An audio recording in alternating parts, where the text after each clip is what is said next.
Welcome back, everyone. We're having another Cobra Kai watch party. Season 2 is very close. Everyone is excited. I wanted to start by thanking YouTube for putting this show out. It's great, giving it the freedom to be great. So in that YouTube spirit, I went through the trailer one more time and I was able to identify the real heroes of Cobra Kai Season 2. They're these two guys, her, this dude here, these two here, and note the lesson from this girl: no matter how horrified you are, you stick your phone out and you keep recording. And finally, there's these two, and the grand prize winner is this kid. He's the only one who remembered to turn his phone to landscape mode. That's so important and so often missed. If you were watching this fight on YouTube, wouldn't you rather it be in widescreen? So remember, without all these YouTube recorders, there would be no YouTube. And without YouTube, there would be no Cobra Kai. There would be no Cobra Kai watch party. And you and I wouldn't be spending this time together. And so, we are all connected in the great circle of life. Whenever I see these fights that get uploaded to YouTube, I always have the same reaction I had when I saw the trailer. What the hell are they fighting over? There's always going to be a lot of bullying, the back and forth, personalities clash. The key looking forward will be, what is each character's tolerance threshold? What is their breaking point?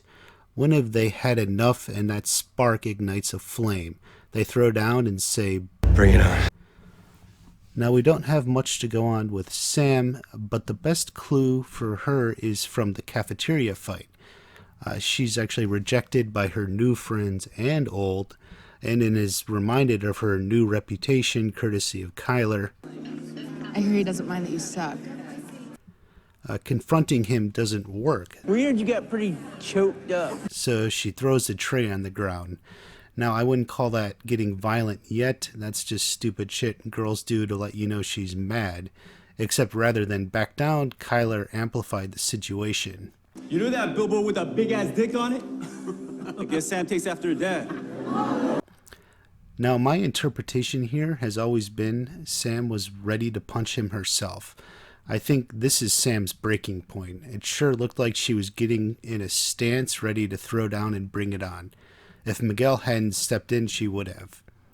So while watching Season 2, I would say look for Sam and how far she is humiliated or pushed.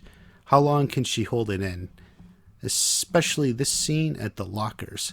Now, by their clothes, we know this is the day of the big school fight. And if you look, they both appear very somber and gloomy.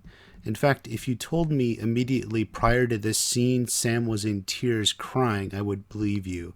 Look at her eyes, they're devastated, baggy. She doesn't look well. Now, I don't like to make theories based on a simple look in a shot, but we know certainly just after this moment, all hell is going to break loose. The more immediate and more social the humiliation, I think the closer she is to snapping. Hawk definitely has the most hairline trigger of all the characters. At least he does in regards to his new identity. He can't accept being reminded of who he was. Don't listen to Eli. It's Hawk. Or any sort of criticism of his new identity. Calm down, Hawk. All right, I hear how you're saying it, and I don't like it. A lot of people have been talking about Hawk and Dimitri, and I've been focusing on Hawk and Robbie. As you watch Season 2, see how his confrontations with both is based on how he views himself now.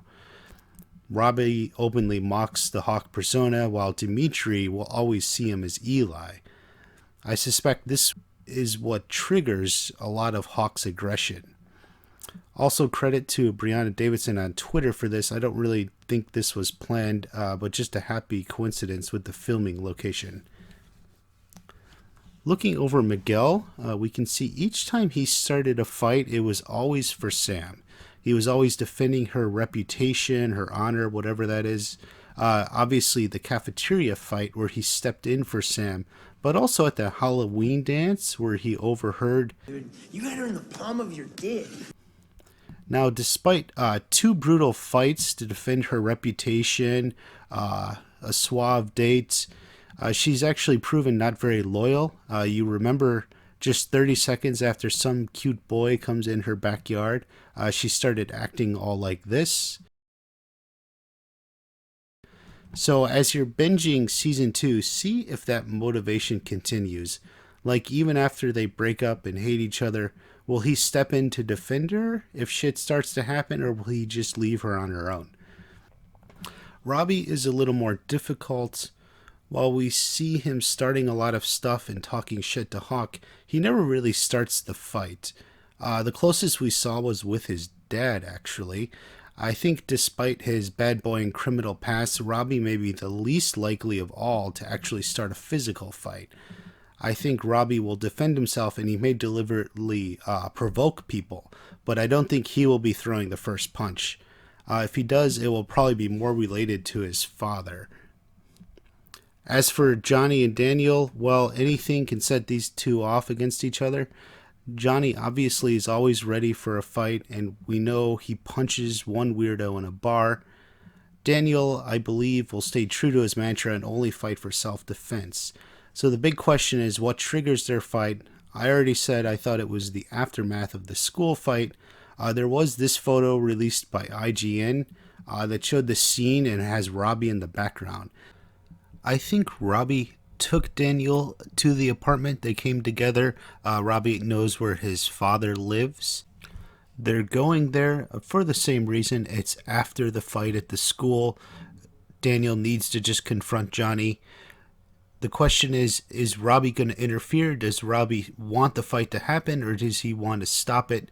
Certainly, if Allie's doesn't show up and stop it, as I previously predicted, Robbie could be the one who will break it up. That's all for now. I will be back here with you sometime after season 2. One note up front, I'm not going to spend the first minute of my video being all like, spoiler, spoiler, spoiler. That seems stupid. Who the hell watches the first 4 episodes, then clicks on a video that says season 2 review, and then gets all mad about spoilers? The internet is very big, and apparently there are people that stupid around. Luckily, I was able to confirm it's not you, so thank you for that. No spoiler warnings, we're just going to get into it. I want to thank everyone for supporting the channel. I started this channel a month and a half ago with really no idea what I was going to talk about. It was actually a coincidence that I made one video on another show when the season 2 teaser trailer dropped. So I decided to make a video on that. I didn't intend to do any more, and this is a true story. I was actually going to do a video on Seth Rogen's upcoming movie when I got my first comment ever. It was from Mark McConaughey, who said, keep up the Cobra Kai videos. So considering I don't even like Seth Rogen, I was happy to oblige. I'm glad you guys are enjoying these. It's fun to see green like a Wall Street banker. But I hope you all enjoy season 2. Share it with friends. Share it with family. It's why this channel is even called Watch Party. Check out Gravity Bakery. Link in the description. And we'll see you next week. Bring it on.